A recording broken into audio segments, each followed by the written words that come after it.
Trump ஒரு வித்தியாசமான ரியாதுக்கு இம்முறை விஜயம் செய்திருக்கிறார். கடந்த 2017 ட்ரம்ப் ரியாதுக்கு வருகிற நேரத்தில் இருந்த ரியாத் இன்றைக்கு இல்லை, சற்று வித்தியாசமாகவும் வளர்ந்த ரியாதாகவும் இருக்கிறது என்று சொல்லக்கூடிய அல் ஜசீராவினுடைய கட்டுரையாளர்கள் தொடர்ந்து என்ன சொல்றாங்கன்னா, இதைத்தான் பட்டத்து இளவரசராக இருக்கக்கூடிய முகமது பின் சல்மானும் எதிர்பார்த்தார். அமெரிக்காவினுடைய அதிகாரிகள் என்கிற வட்டத்தில் வந்த பெண்கள் கூட தலைகளை மறைக்க வேண்டிய கட்டாயம் இருந்தது. ஆனால் இம்முறை அமெரிக்காவினுடைய பெண்கள் யாருமே எந்த ஒப்பந்தங்களிலும் தலைகளை மறைக்கவில்லை, அதற்கு அவர்களுக்கு பூரண சுதந்திரம் கொடுக்கப்பட்டிருந்தது என்கிற ஒரு செய்தியை அவர்கள் இன்றைக்கு குறிப்பாக கோடிட்டு காட்டியிருப்பதை நம்ம அவதானிக்க முடிகிறது. ஒட்டுமொத்தமாக சவுதிக்கும் அமெரிக்காவுக்கும் இடையில 600 பில்லியன் US டாலர்கள் அளவுக்குண்டான ஒப்பந்தம் கையெழுத்தாகி இருக்கிறது. இது ஏற்கனவே சவுதி அறிவிச்சது 600 பில்லியனுக்கு பிசினஸ் பண்ண போறோம்னு சொல்லியிருந்தாங்க. சவுதி அரேபியா இஸ்ரேலுடனான உறவுகளை இயல்பாக்கும் என்று நாங்கள் நம்புகிறோம் என்று சொல்லி இருக்கிறார்.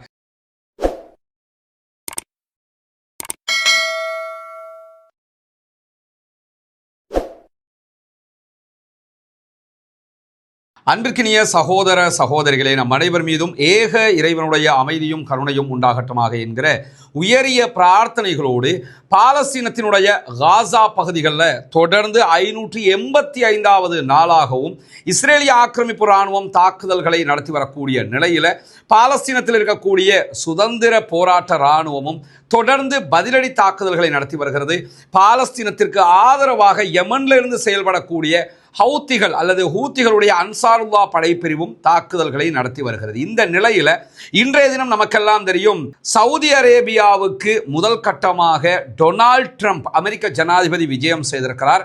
அமெரிக்க ஜனாதிபதியாக டொனால்ட் ட்ரம்ப் தெரிவான 2 சந்தர்ப்பங்களிலும் அவர் வெளிநாட்டு பயணமாக முதல் தடவையாக பயணித்தது சவுதி அரேபியாவுக்கு தான். கடந்த 2017ஆம் ஆண்டு அவர் ஜனாதிபதியாக தேர்வு செய்யப்பட்டிருந்த நேரத்தில் கூட அவர் சவுதி அரேபியாவுக்கு தான் முதலாவது தன்னுடைய ராஜ்ய ரீதியிலான பயணத்தை மேற்கொண்டிருந்தார். அதே போன்றுதான் தற்போதும் அவர் முதலாவது சவுதி அரேபியாவுக்கு பயணித்திருக்கிறார்.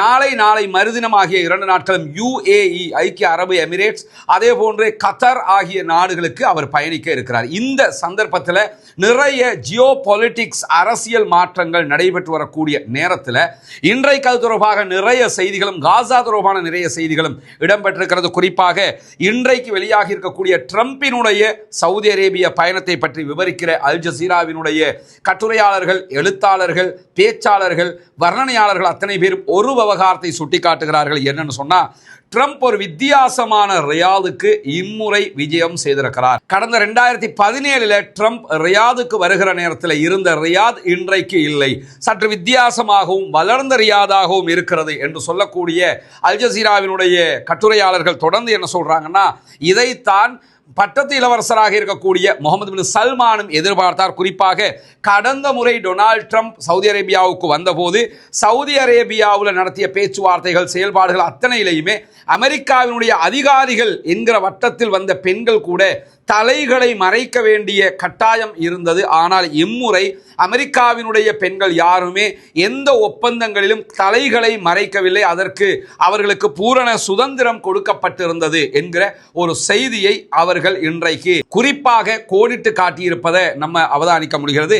இது இன்றைக்கு இப்படியான ஒரு செய்தி வெளியாகி இருக்கிறது. அதே நேரத்தில் இன்றைக்கு வெளியாகி இருக்கக்கூடிய இன்னும் ஒரு முக்கியமான செய்தி என்னன்னு சொன்னா, சவுதி அரேபியாவோடு அமெரிக்கா நெருங்கி கொண்டிருக்கிற அதே நேரம் வளைகுடா நாடுகளோடு ரொம்ப நெருக்கம் காட்டிக் கொண்டிருக்கிறது. குறிப்பாக இன்றைக்கு சவுதி முன்வைத்த பல கோரிக்கைகளை டொனால்ட் ட்ரம்ப் ஏற்றுக்கொண்டிருக்கிறார் என்கிற செய்திகளுக்கு மத்தியில் இஸ்ரேலுடனான அமெரிக்காவினுடைய நெருக்கத்தை விட வளைகுடா நாடுகளுடனான அமெரிக்காவினுடைய நெருக்கம் அதிகரித்து வருகிறது என்கிறார்கள் ஆய்வாளர்கள். அதுக்கு காரணம் பெஞ்சமின் நெதன்யாகு அமெரிக்க அதிபர் டொனால்ட் ட்ரம்புடைய சொல் பேச்சு கேட்காத ஒரு புள்ள மாதிரி இருக்கிறதுனால அவர்களை புறக்கணிக்க ஆரம்பித்திருக்கிறார் என்பது வெளிப்படையாகவே தெரிவதாக சொல்லக்கூடிய ஆய்வாளர்கள் இதனுடைய உண்மைத்தன்மையும் சரியாக இருக்கும் என்றும் வர்ணித்துக் கொண்டிருக்கிறார்கள். இப்படியான நேரத்தில் தான் சவுதி அரேபியாவோடு நிறைய ஒப்பந்தங்களில் இன்றைக்கு அமெரிக்கா கையெழுத்திட்டிருக்கிறது. குறிப்பாக எரிசக்தி ஒப்பந்தத்தில் புதிதாக கையெழுத்திட்டிருக்கிறார்கள். பாதுகாப்பு தொடர்பான ஒப்பந்தம் கையெழுத்தாகி இருக்கிறது. சுரங்கங்கள் அதே போன்று கனிம வளங்களை அகழ்வது தொடர்பான ஒப்பந்தங்களில் கையெழுத்திருக்கிற சவுதி அரேபியாவில் நிறைய கனிமங்கள் இருக்கிறது. அதை எடுப்பதற்கான ஒப்பந்தத்திலையும் அவர் கையெழுத்திட்டிருக்கிறது மட்டுமல்ல, மட்டுமல்லாம நீதித்துறை மற்றும் சட்ட அமலாக்கம் தொடர்பான அடுத்த கட்ட வரைமுறைகள் தொடர்பான ஒப்பந்தங்களிலும் அவர்கள் கையெழுத்திட்டிருக்கிறார்கள். அதே போன்று விண்வெளி கண்காணிப்பு ஆகிய விவகாரங்களிலும் தொழில்நுட்ப ரீதியாகவும் கையெழுத்துக்கள் பரிமாறப்பட்டிருக்கின்றன என்கிற செய்திகள் வெளியாக இருக்கிறது. காரணம் என்னன்னா, சவுதி அரேபியா அடுத்த கட்டமாக ஓபன் ஏஐ நோக்கி நகர்ந்து கொண்டிருக்கிறாங்க. தொழில்நுட்பத்தில் எல்லை தாண்ட வேண்டும் என்று சவுதி அரேபியா நினைக்கிறது. அந்த அடிப்படையில் இந்த முதலீடுகள் எல்லாம் தேவைப்படுகிறது. இது தொடர்பான ஒப்பந்தங்கள் எட்டப்பட்டிருக்கிறது என்று சொல்லப்படக்கூடிய அதே நேரத்தில் சவுதி அரேபியாவினுடைய ஆயுத படைகளுடைய திறன்களை அதிகரிப்பது தொடர்பான ஆயுத ஒப்பந்தங்களும் கையெழுத்திட்டிருப்பதாக இதிலே பேசப்பட்டிருக்கக்கூடிய நேரத்தில் சவுதி அரேபியா பாதுகாப்பு தொடர்பாக கிட்டத்தட்ட 142 பில்லியன் யூஎஸ் டாலர்கள் பெறுமதியான ஒப்பந்தங்களில் கையெழுத்திட்டிருக்கிறார்கள்.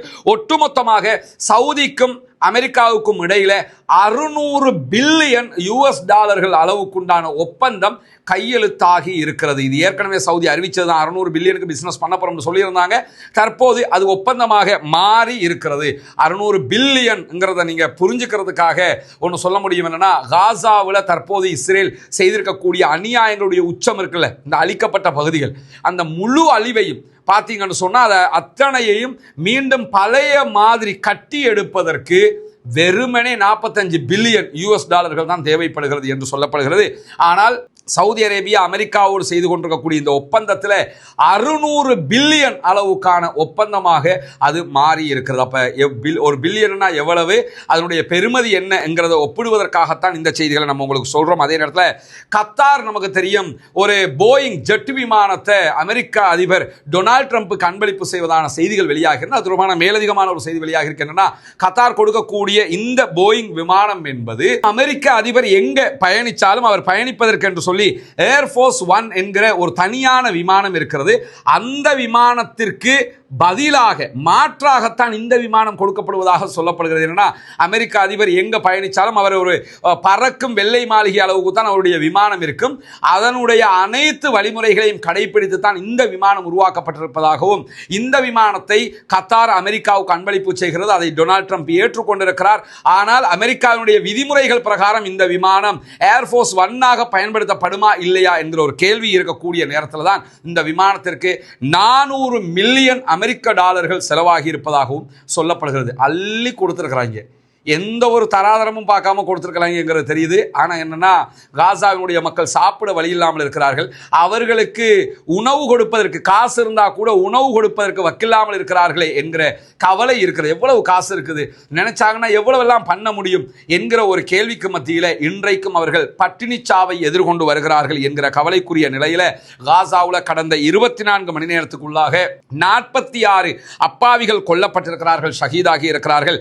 73 அப்பாவிகள் படுகாயம் அடைந்திருக்கிறார்கள். இந்த நிலை நாளை காலை ஆகும் போது அதிகரிப்பதற்கான வாய்ப்பு இருக்குன்னா, சற்று நேரத்துக்கு முன்பதாக டொனால்ட் ட்ரம்ப் சவுதி அரேபியாவில் பேசிக் கொண்டிருக்கக்கூடிய நேரத்தில் இஸ்ரேல் காசாவினுடைய ஐரோப்பிய மருத்துவமனையின் மீது அகோர தாக்குதல் நடத்தியிருக்கிறது. குறிப்பாக பங்கர் பஸ்டர் பாம் 6 குண்டுகளை வீசியிருப்பதாக சொல்லப்படுகிறது. ஒரு குண்டே 2000 பவுண்ட் அளவுக்கு வரக்கூடியது. இதில் 6 போது 12,000 பவுண்டு வெடிமருந்துகளை சுமந்த குண்டுகள் தற்போது ஐரோப்பிய மருத்துவமனையின் மீது வீசப்பட்டிருக்கு. இதுவரைக்கும் வெளியாக இருக்கக்கூடிய தகவல்களில் 18 பேர் அங்கு கொல்லப்பட்டிருக்கிறார்கள், ஷஹீதாகி இருக்கிறார்கள். எத்தனை பேர் காயப்பட்டிருக்கிறாங்கிற செய்திகள் எல்லாம் இல்லை. அகோரமான ஒரு தாக்குதலாக இது இருக்கக்கூடிய நேரத்தில் தான் இஸ்ரேலுடைய சமாதான பேச்சுவார்த்தை குழு தோஹா கத்தாரை வந்தடைந்திருக்கிறது என்கிற செய்திகள் சொல்லப்படுகிறது. ஏன்னா, நீங்க வந்துதான் ஆகணும், பேசித்தான் ஆகணும் என்று டொனால்ட் ட்ரம்ப் சொல்லியிருக்கிறாரு. அந்த அடிப்படையில் வந்திருப்பதாக சொல்லப்படுகிறது. அதே நேரத்தில் நெத்தன்யாகு ஒரு அறிக்கையை வெளியிட்டிருக்கிறார். அதில் அவர் என்ன சொல்றாருன்னு சொன்னா, காசாவில் பாலஸ்தீன விடுதலை அமைப்பை அழிக்கும் விதமாக முழுமையான போர்ஸோட நாங்க காசாவுக்குள்ள நுழைய போறோம். அப்ப இவ்வளவு நாளாக தலைமுடியாடா பிடிச்சிட்டு இருந்தீங்கன்னு கேள்வி இருக்குதா இல்லையா? முழுமையாக நுழையவே இல்லையா, கொஞ்சம் கொஞ்சமா தான் அடிச்சுக்கிட்டு இருந்தாங்களாம். அப்படியெல்லாம் அடிக்கிற ஆக்களா இவங்க? இவ்வளவு நாளா கிழிச்ச கிளி உலகத்துக்கே தெரியும் போது மீண்டும் முழுமையான போர்ஸோட நுழைய போறோம்ங்கிறாங்க. எப்படி வந்தாலும் எதிர்கொள்வோம் என்கிறது பாலஸ்தீன விடுதலை அமைப்பு என்கிற செய்திகளுக்கு மத்தியில் ட்ரம்பின் முடிவுகளை சமாளிப்பதை தவிர எங்களுக்கு வேறு வழியே இல்லை என்கிறார் இஸ்ரேலுடைய ஒரு முக்கியமான அதிகாரி என்கிறது அல் ஜசீரா. என்ன அவர் சொல்லக்கூடிய செய்தி என்று சொன்னா, ட்ரம்பை பொறுத்தவரையில அவர் கணிக்க முடியாத ஒரு ஜனாதிபதியாக இருக்கிறாருங்கிறாரு. அது இவங்களுக்கு இன்னைக்கு தான் புரிஞ்சிருக்குது. நம்ம 500 நாளா சொல்லிக்கிட்டு இருக்கிறோம்.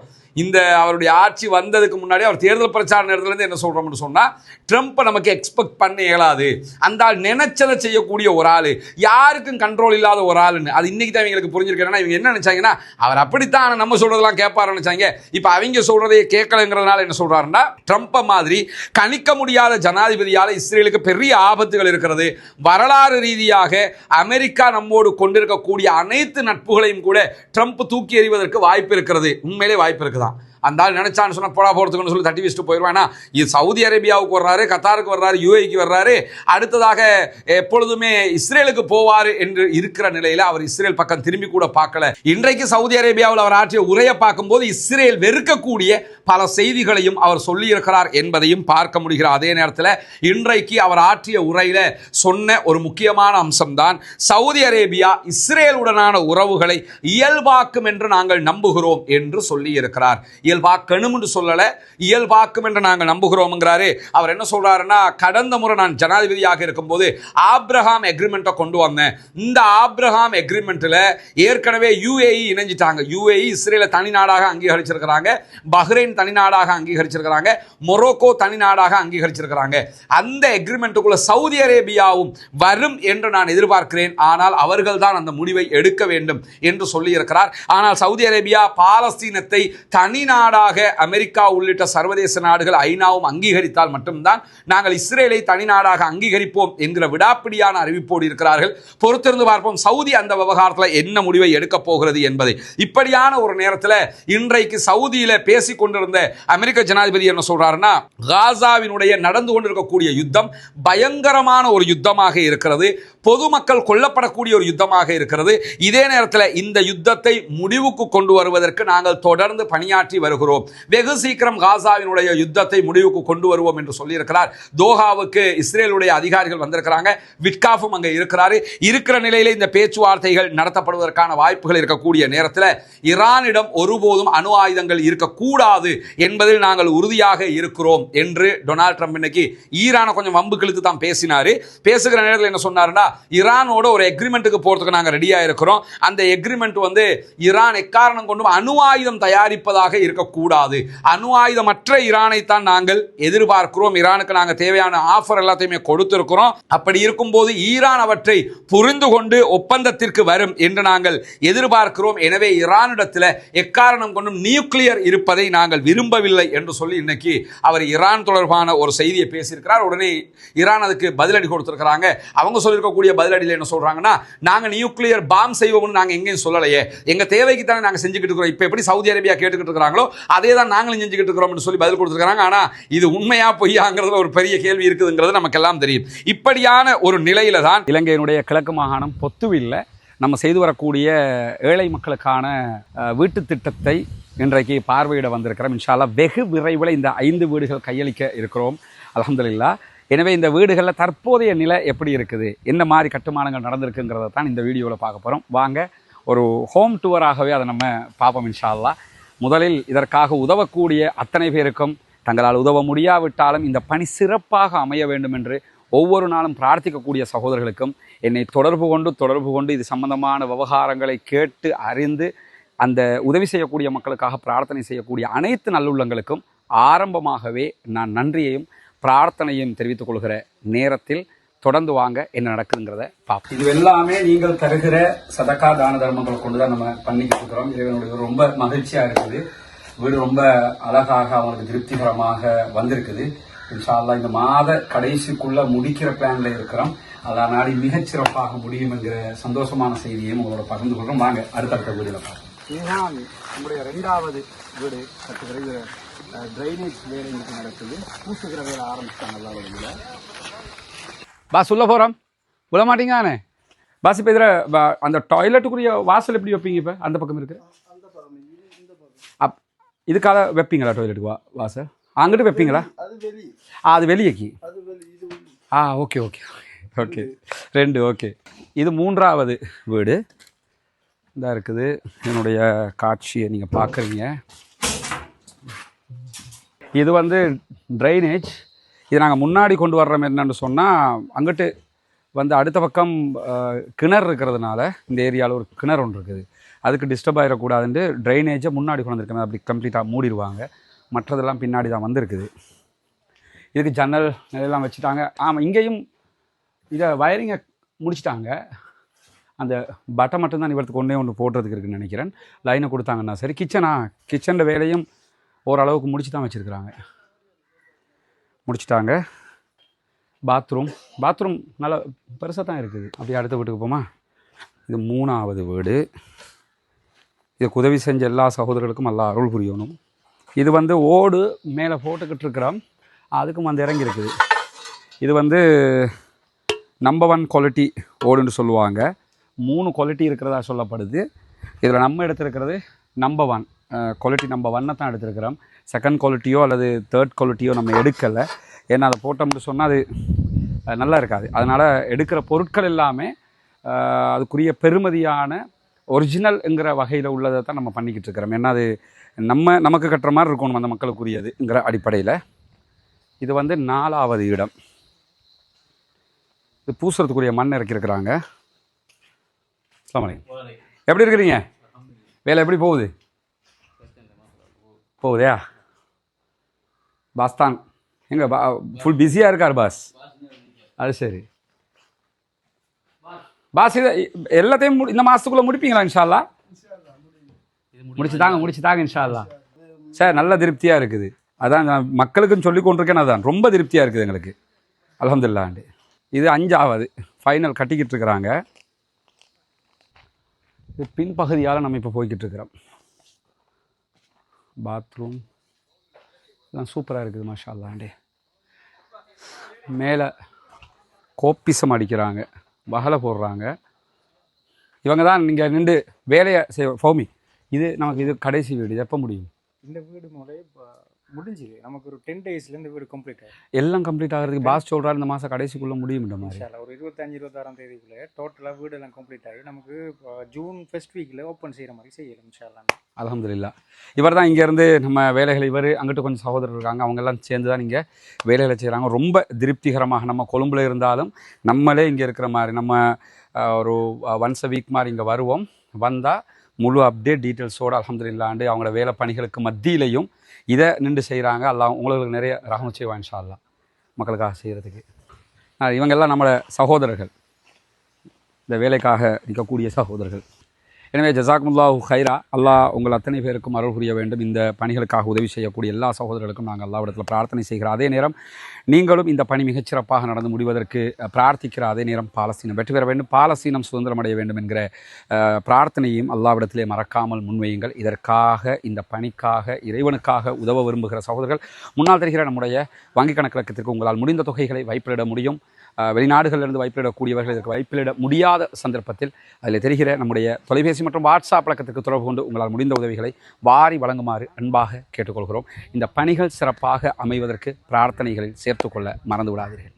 இன்றைக்கு அவருடைய பேச்சில் என்ன சொல்றாருன்னா, சிரியா மீதான தடைகளை அமெரிக்கா கைவிடும் என்கிற ஒரு அறிவிப்பையும் அவர் விடுத்திருக்கிறாரு. சிரியாவில் தற்போது புதிய ஆட்சி வந்திருக்கிறது. இது துருக்கியினுடைய சப்போர்ட்டோடு இருக்கக்கூடிய ஆட்சி. இந்த நேரத்தில் சிரியா மேல நிறைய தடைகளை, பொருளாதார தடைகளை அமெரிக்கா விதித்திருக்கிறாங்க.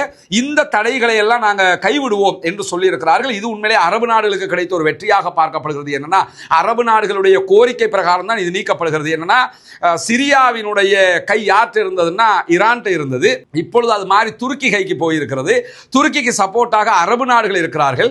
எனவே தான் பேசி அமெரிக்காட்ட சொல்லி இந்த தடையெல்லாம் நீக்குங்க, இப்ப துருக்கிய கையில தானே இருக்குது, நாங்களாம் சப்போர்ட்டா தானே இருக்கிறோம் என்கிற விதமாக இந்த தடைகளை நீக்குவதாக சொல்லப்பட்டிருக்கிறது. நாளைய தினம் கத்தாரில் நடக்கக்கூடிய GCC மீட்டிங்ல சிரியாவினுடைய புதிய அதிபரும் கலந்து கொள்வதற்கான வாய்ப்பு இருக்கிறது என்கிற செய்திகளும் சொல்லப்படக்கூடிய நேரத்தில் தான் சற்று முன்னால் இஸ்ரேலை நோக்கி பயங்கரமான பாலிஸ்டிக் ஏவுகணை தாக்குதல்களை மீண்டும் நடத்தியிருக்கிறது ஹூத்திகளுடைய இராணுவ பிரிவு என்கிற செய்திகள் வெளியாகி இருக்கு. அது தொடர்பான நிறைய வீடியோக்கள் அது அரபியா, அல் ஜசீரா போன்ற தொலைக்காட்சிகள் ஒளிபரப்பி கொண்டிருக்கிறார்கள். சமூக வலைதளங்களிலும் அது தொடர்பான வீடியோக்கள் வெளியாகி கொண்டிருக்கிறது.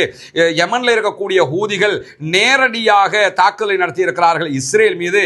அது எந்த சந்தர்ப்பத்தில் சொன்னால், இன்னைக்கு அது அரபியா ஒரு வீடியோ வெளியிட்டிருக்கிறாங்க. டொனால்ட் ட்ரம்ப் என்ன பேசுறாருங்கிறத கவனிங்க, அந்த நேரத்தில் இஸ்ரேலில் என்ன நடக்குதுங்கிறத கவனிங்க அப்படின்னு சொல்லி தான் அவங்க வெளியிட்டிருக்கிறாங்க. அந்த வீடியோவில் என்ன சொல்லப்படுதுன்னா, டொனால்ட் ட்ரம்ப் பேசிக்கிட்டு இருக்கிறாரு, சவுதி அரேபியாவில் நாங்கள் ஹூத்திகள் மேலே 1100 அட்டாக்குகளை நடத்தி இருக்கிறோம், தாக்குதல்களை நடத்தி இருக்கிறோம், பிறகு ஒரு பேச்சுவார்த்தைக்கு வந்திருக்கிறோம் அப்படிங்கிற செய்திகளை சொல்றாரு. அவங்க கப்பல்கள் மேலெல்லாம் தாக்குதல் நடத்தினாங்கிற தன்னுடைய வீரதீர செயல்களை சொல்லி அந்த செய்திகளை பேசிக்கிட்டு இருக்கிறாரு. அந்த செய்திகளை பேசுகிற நேரத்தில் தான் இஸ்ரேல் மேல அவங்க தாக்குதல் நடத்துறாங்க. என்ன ஆச்சரியம்னா, இஸ்ரேல் மேல தாக்குதல் நடத்துவதற்கு அவர்கள் சவுதி அரேபியாவுடைய வான்பரப்பை தாண்டித்தான் அந்த தாக்குதலை நடத்த வேண்டும் என்கிற நிலையில இது ஏன் ஹைலைட்டட் ஆகுதுன்னா, சவுதி அரேபியாவில் அமெரிக்க அதிபர் இருக்கிறார், இருக்கும்போது அவருக்கு மேலாக அவர் இருக்கிற நேரத்தில் சவுதி அரேபியாவுடைய வான்பரப்பை பயன்படுத்தி இஸ்ரேல் மேலேயே அட்டாக் பண்ணி இருக்கிறாங்க. இஸ்ரேலில் மில்லியன் கணக்கான மக்கள் பங்கர்களுக்குள்ள ஓடுறாங்க, நிறைய பேர் படுகாயம் அடைந்திருக்கிறார்கள், அந்த ஓடி நெரிசல்ல படுகாயம் அடைந்திருக்கிறார்கள் என்கிற செய்திகள் வருகிற அதே நேரத்தில் இந்த தாக்குதலை நாங்க ரொம்ப நெருக்கத்தில் முறையடித்தோம் என்று இஸ்ரேல் சொல்லி இருந்தாலும் அது பொய்யான செய்தி என்று தற்போது வெளியாக இருக்கேன்னா, அவருடைய பென்குரியன் விமான நிலையத்தை நோக்கி தான் அதைத்தானே அடிச்சுக்கிட்டு இருக்காங்க. விமான நிலையத்துக்கு அடிப்பமண்டு அடிக்கிறாங்க. பென்குரியன் விமான நிலையம் அட்டாக் பண்ணப்பட்டிருக்கிறது. பென்குரியன் விமான நிலையம் சற்று நேரமாக இழுத்து மூடப்பட்டிருக்கிறது. மீண்டும் மறு அறிவிப்பு வரைக்கும் விமான நிலையம் ஏர்போர்ட் மூடப்படும் என்கிற அறிவிப்பை இஸ்ரேல் அறிவித்திருக்கிறது. இப்படி ஒரு பயங்கரமான தாக்குதலை சற்று நேரத்துக்கு முன்பதாக அமெரிக்க அதிபர் சவுதியில் இருக்கும் போதே ஹூதிகள் நடத்தி இருப்பது மட்டுமல்லாமல், இன்றைக்கு ஐரோப்பிய மருத்துவமனை மேலே இஸ்ரேல் தாக்குதல் நடத்தியதா இல்லையா காசாவில், அந்த தாக்குதல் அவங்க என்ன சொல்றாங்கன்னா, அவர்களுடைய வாலா நியூஸ் ஏஜென்சி வெளியிட்டிருக்கக்கூடிய அறிக்கையில் என்ன சொல்லப்படுதுன்னு சொன்னா, 6 பயங்கரமான குண்டு தாக்குதல்கள் அங்கே நடத்தப்பட்டிருக்கிறது. அது பொதுமக்களை இலக்கு வச்சு நாங்கள் தாக்கலை அப்படிங்கிறாங்க. முழுக்க அங்கே பொதுமக்கள் தான் இருக்கிறாங்க. மருத்துவமனையில் வேறு யார் இருப்பா?